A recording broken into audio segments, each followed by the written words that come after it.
कार्मिक अकाउंट क्या है?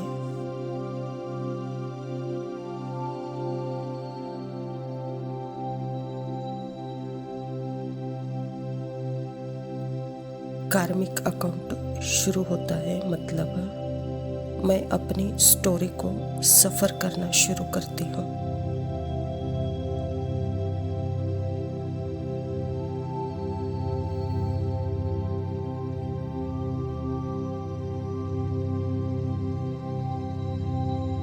क्योंकि मैं अपनी कहानी से आइडेंटिफिकेशन होती हूँ। अगर मैं आत्मा अपने आप को स्वाति समझकर जो भी एक्शन करूँगी उस एक्शन में इम्प्योरिटी ही होगी, सेल्फिशनेस ही होगी।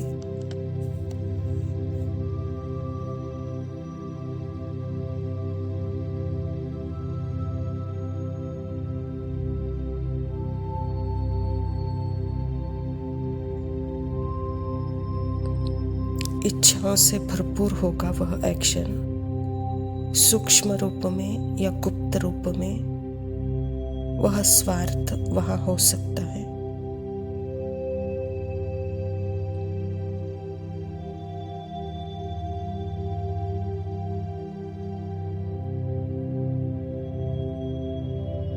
क्योंकि यह पर्सनल आइडेंटिटी आत्मा को सेल्फिशनेस में खींचती है।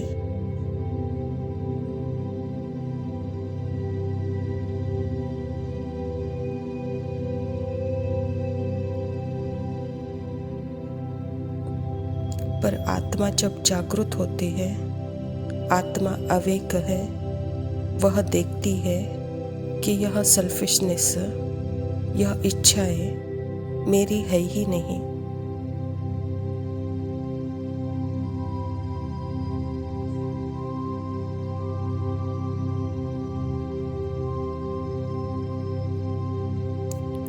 तब वह हाईएस्ट कर्मा क्रिएट कर सकती है, नहीं तो आत्मा हाईएस्ट कर्मा क्रिएट नहीं कर सकती।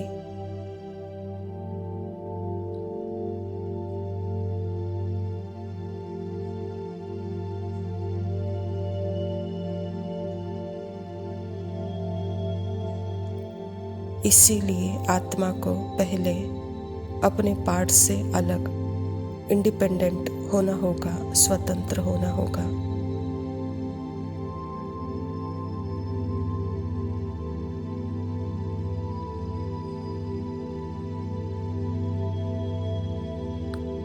क्योंकि आज आत्मा अपने पार्ट से एक हो गई है और एक होकर अपने पार्ट को ही मैं समझकर सारे कर्म कर रही है।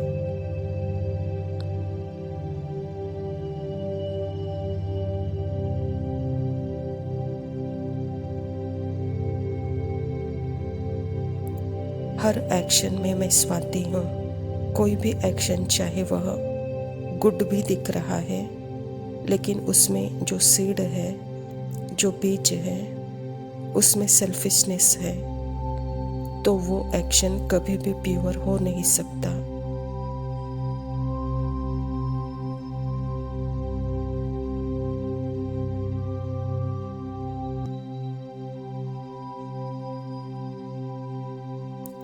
इसीलिए पहले आत्मा को सेपरेट होना पड़ेगा अपने बॉडी कॉन्शियस आइडेंटिटी से।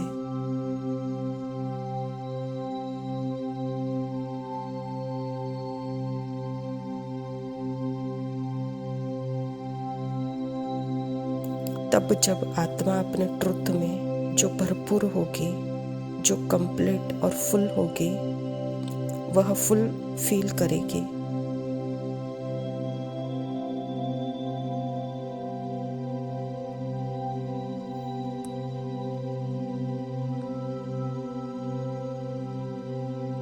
यानी मैं सोल कॉन्शियस हूँ, तो मेरा कार्मिक अकाउंट बनना बंद हो जाता नहीं। इनफैक्ट आत्मा की जो ट्रुथ है वो बहुत हाईएस्ट अकाउंट क्रिएट करती है, प्योर अकाउंट क्रिएट करती है। उसी प्यूरिटी के आधार पर।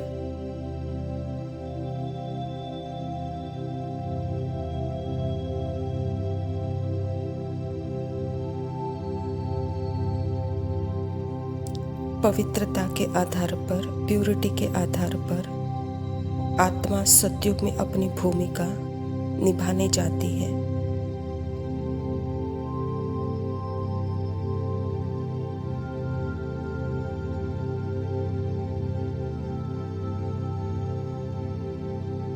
मैं कौन हूँ यह जानना सर्वोच्च कर्म का खाता, हाईएस्ट कार्मिक अकाउंट बनाता है, उसका आधार है।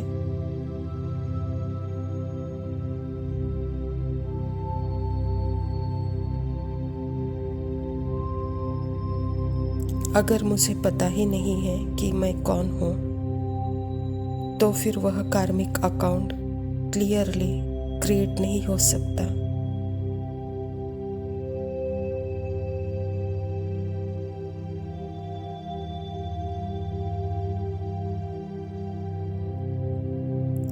क्योंकि क्या होता है, जब हम ज्ञान में आते हैं शुरू में, तो हमारी प्रोग्रामिंग यही होती है कि स्वाति ज्ञान ले रही है।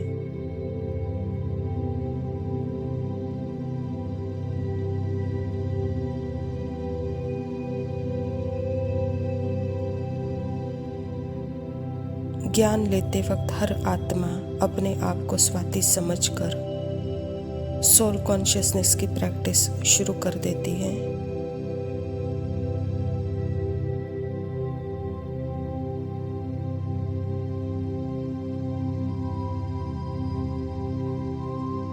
मैं आत्मा अपने को पहले तो स्वाति समझ रही हूँ और फिर बोल रही हूँ कि मैं आत्मा हूँ, मैं परमात्मा की संतान हूँ, मैं परम धाम से नीचे पार्ट बजाने आती हूँ।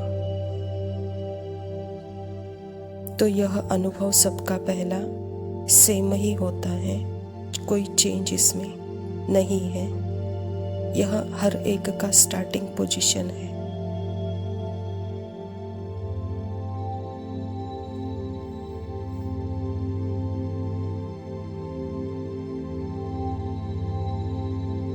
पर यह भी देखना जरूरी है, कैरेक्टर आइडेंटिटी को सोल कॉन्शियसनेस, यह रियल लिविंग बीइंग नहीं है। रियल लिविंग बीइंग ही अलग है।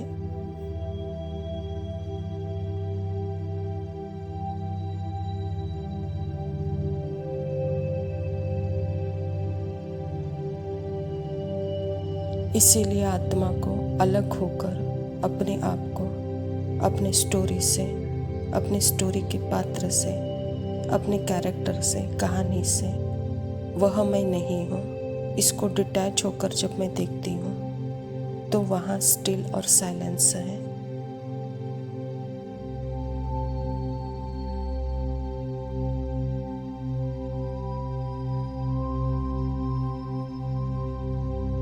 और यही स्मृति हाईएस्ट कार्मिक अकाउंट क्रिएट करती है सतयुग का पार्ट निभाने के लिए।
ओम शांति। प्रातः मुरली बाप दादा मधुबन। मीठे बच्चे, बाप आए हैं तुम्हें बेहद की जागीर देने।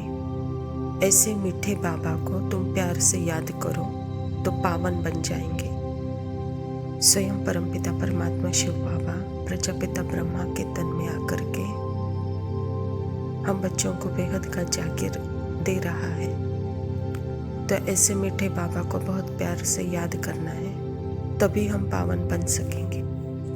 प्रश्न है, विनाश का समय जितना नजदीक आता जाएगा उसकी निशानियां क्या होगी? उत्तर, विनाश का समय नजदीक होगा तो सबको मालूम पड़ता जाएगा कि हमारा बाबा आया हुआ है। अब नई दुनिया की स्थापना, पुराना विनाश होना है। बहुतों को साक्षात्कार भी होगा। सन्यासियों, राजाओं आदि को भी ज्ञान मिलेगा। जब सब सुनेंगे कि बेहद का बाप आया है, वही सद्गति देने वाला है, तो बहुत आएंगे। अखबारों द्वारा भी अनेकों को संदेश मिलेगा। तुम बच्चे आत्माभिमानी बनते जाएंगे, एक बाप के याद में अतीन्द्रिय सुख में रहेंगे।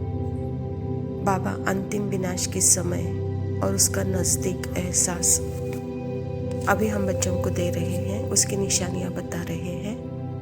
बाबा कहता तब सबको अनुभव होगा कि हमारा बाबा आया है। सबको यह भी अनुभव होगा कि पुरानी दुनिया विनाश होकर नई दुनिया की स्थापना हो रही है। बड़े बड़े महान आत्माएं, सन्यासी, राजाएं भी ज्ञान लेंगे और जब वह आएंगे तो बाकी सब आएंगे सद्गति के लिए। यह संदेश अखबार में भी मिलेगा। तब आप बच्चों की स्थिति अतीन्द्रिय के सुख के अनुभव की स्थिति होगी। बेहद की स्थिति में आप आत्माभिमानी स्थिति में रहेंगे। धारणा के लिए मुख्य सार है। पहला पॉइंट है, माला में पिरोने के लिए देही अभिमानी बन तीव्र वेग से याद की यात्रा करनी है। बाप के फरमान पर चलकर पावन बनना है। श्रुति में है तो जैसे कि मैं विजय माला का दाना बन सकती हूँ और यह स्मृति का अटेंशन, यह चेकिंग सदा हो, उसमें कोई बॉडी आइडेंटिफिकेशन, देहभान नहीं हो, वहाँ सिर्फ परमात्मा का प्यार, परमात्मा का याद हो, तो बाबा कहता है यह स्थिति स्मृति आपको विजय माला का दाना बनाएगी। दूसरा पॉइंट है, बाप का परिचय दे बहुतों को आप समान बनाने की सर्विस करनी है। यहाँ वनवाह में रहना है। अंतिम हाहाकार की सीन देखने के लिए महावीर बनना है। जब समय मिलता है, जो कोई सामने वाला पात्र है और वह चाहता है कि मुझे परमात्मा का परिचय मिले, तो ऐसे पात्र को परमात्मा का परिचय देना हमारा कर्तव्य हो जाता है। और अनेकों को भी ऐसे आत्माओं को आप समान बनाने की सर्विस करनी है। बाबा कहता अंतिम समय में जब हाहाकार की सीन होगी तब आप बच्चों को महावीर बनना है, कहता बाबा। वरदान है, बंधनों के पिंजड़े को तोड़कर जीवन मुक्त स्थिति का अनुभव करने वाले सच्चे ट्रस्टी भव। शरीर का व संबंध का बंधन ही पिंजड़ा है। फर्ज अदाई भी निमित्त मात्र निभानी है। लगाव से नहीं, तब कहेंगे निर्बंधन। जो ट्रस्टी बनकर चलते हैं वही निर्बंधन है। यदि कोई भी मेरापन है तो पिंजड़े में बंद है। अभी पिंजड़े की मैना से फरिश्ता बन गए, इसीलिए कहा जरा भी बंधन न हो। मन का भी बंधन नहीं, क्या करूं कैसे करूं, चाहता हूं होता नहीं, यह भी मन का बंधन है। जब मरजीवा बन गए तो सब प्रकार के बंधन समाप्त, सदा जीवन मुक्त स्थिति का अनुभव होता रहे। बाबा कहता जीवन मुक्त की स्थिति अर्थात ही बंधनों के पिंजड़ों से मुक्त की स्थिति सच्चे ट्रस्टी की स्थिति है। बाबा कहता यह फर्ज अदाई में भी निमित्त मात्र हो, लगाव से नहीं। अगर उसमें मेरापन है तो वह जैसे कि पिंजड़ा है, पिंजड़े की जैसी मैना हो, कहता बाबा। इसके लिए जरा भी कहा लगाव नहीं, और सबसे बड़ा लगाव मन का लगाव नहीं हो, क्योंकि आप मरजीवा बने हो तो सारे बंधन जैसे समाप्त, सदा काल के लिए जीवन मुक्त स्थिति का अनुभव हो। यही मरजीवा जन्म का एग्जाम्पल है, यही जीवन मुक्त स्थिति है। स्लोगन है, संकल्पों को बचाओ तो समय, बोल सब स्वतः बच जाएंगे। अच्छा मीठे मीठे सिखिलते बच्चों प्रति माता पिता बाप दादा का याद प्यार और खुशी का ठिकाना नहीं अब, जगात्मा का चैतन्य दीप जब बाबा से मिला श्रेष्ठ जगान का भंडार, योग अनुभूति से आत्मा हुई भाव विभोर। जुड़ी मन की तार जैसे बाबा ही संसार, मिली अदृश्य खुशी आत्मा का मूल संस्कार। सर्वशक्तिमान से मिली शक्ति अपार, जीवन को मिला सर्व गुणों का उपहार। सच्ची खुशी का ठिकाना नहीं अब, रमती है रूह खुद की रंगों में जब।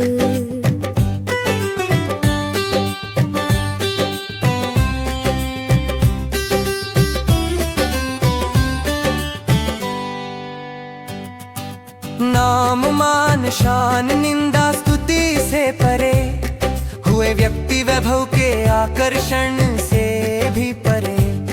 अतीन्द्रिय सुख पाया संगम की शुभ घड़ियों में, मत गवाना इस अनोखे समय को व्यर्थ व स्थूल बातों में। इस अनूठी खुशी का ठिकाना नहीं अब, हुई स्वयं की सत्यता की पहचान जब।